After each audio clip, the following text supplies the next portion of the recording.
Welcome to issue number 11. Putting this together was an interesting and exciting experience. We are truly entering the next generation. I'm not talking about a mild upgrade or an entirely new genre to explore. That didn't really dawn on me until I saw my first few Atari Jaguar shots. I was and am excited about the incredible 3DO, but too many simulations and learning games kept me from believing that this might replace the Super NES or Genesis, not to mention the high price tag. The way that Atari has planned this attack is brilliant.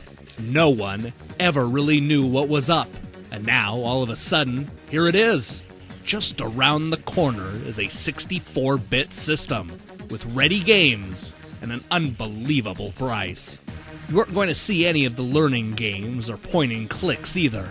This is a game system, priced with the Sega and Nintendo user in mind.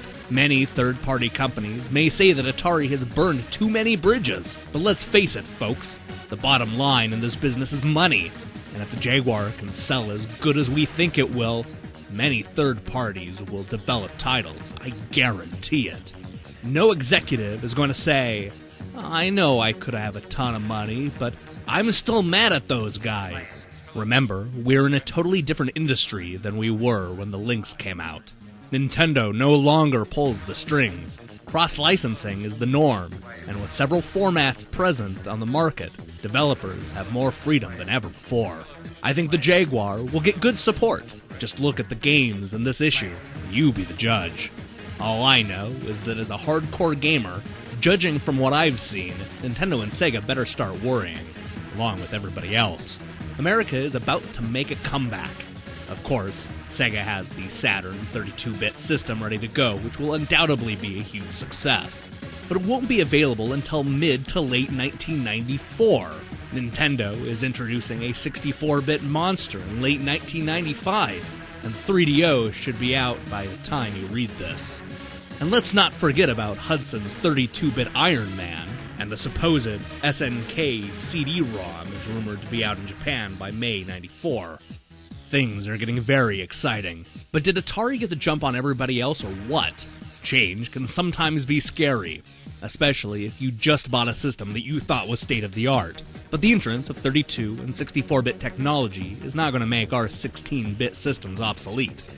Sega and Nintendo are not going to abandon the millions of people that own their current hardware.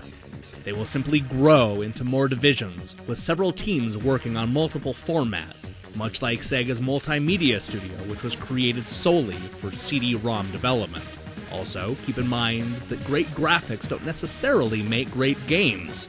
The Genesis and Super Nintendo have been around for quite a while, so the programmers are more comfortable with the development system, and just now working to their full potential.